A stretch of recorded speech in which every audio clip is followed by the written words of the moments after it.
এই গাজর খাওয়া অনেক রোগের উপকারিতা, মারাত্মক ধরনের ক্ষতি করে এই গাজরে।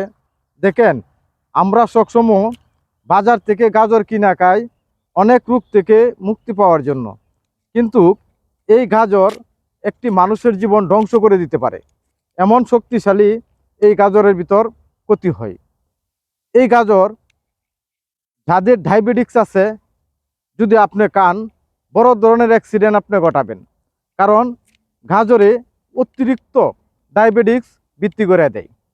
ডায়াবেটিস যদি আপনার 5-6 থাকে, এরকম ধরনের একটা গাজর খাইবেন 2 দিনে, আপনার ডায়াবেটিক্স হবে 20ও উঠে পড়বে। ডায়াবেটিক্সের আপনার মারাত্মক ধরনের ক্ষতি করে।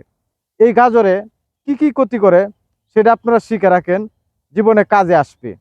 দেখেন, যদি আপনার হজম শক্তি কম থাকে, এই গাজর অতিরিক্ত খাওয়ার পরে আপনার পেটগুলা ফাইফে উঠবে, অতিরিক্ত গ্যাস হয়।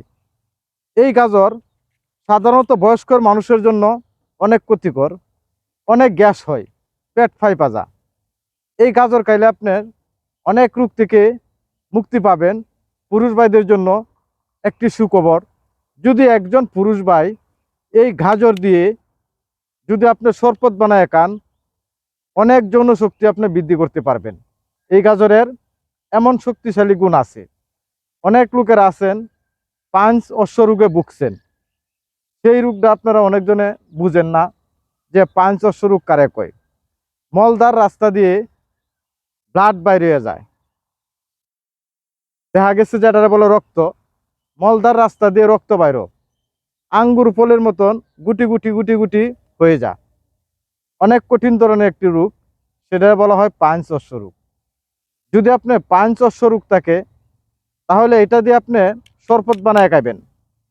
সকালবেলা কালি পেটে 100 গ্রাম করে শরবত খাবেন, 1 সপ্তাহের ভিতরে আপনি পাঞ্চ অশ্ব রোগ থেকে আপনি মুক্তি হইতে পারবেন। দেখেন, এই যে গাজর দেখতে অনেক সুন্দর, তার অনেক গুণ আছে, অনেক ক্ষতি দিক আছে। যারা আমরা বয়স্ক লোক, আমরা সব গাজর খুব চিন্তা ভাবনা করে খাইতে হবে। যাদের ডায়াবেটিক্স আছে, আপনারা কখনো ভুলেও গাজর খাবেন না, তাহলে আপনার ডায়াবেটিক্স অতিরিক্ত বাড়বে। এই গাজর আবার পেট ফাইফাজা, আবার অনেক গ্যাস হয়, সেইগুলা থেকে আমরা সচেতন থাকতে হবে। এই গাজর দিয়ে যদি আপনি শরবত বানায় খান, তাহলে আপনার যৌন শক্তি অনেক বৃদ্ধি পাবে। যদি আমার ভিডিওটা ভালো লাগে, আশা করি সাবস্ক্রাইব করে রাখবেন, ভিডিওতে একটি লাইক দিবেন। আমার কাছে আপনারা শিখতে পারবেন কোন গাছে কোন রোগের চিকিৎসা করা যায়, কোন গাছ দিয়ে কোন রোগ থেকে মুক্তি পাওয়া যায়, সেগুলো আমার কাছে শিখতে পারবেন। আমি সবসময় গাছগাছরা নিয়ে ভিডিও দিই। এটার আরও অনেক ধরনের ক্ষতিকর সাইট আছে, সেটা আমি পরবর্তী ভিডিওতে বলবো। অনেক উপকারিতাও আছে এই গাজরে, সেটা আমার পরবর্তীতে বলে নিব, আপনারা দেখে নেবেন।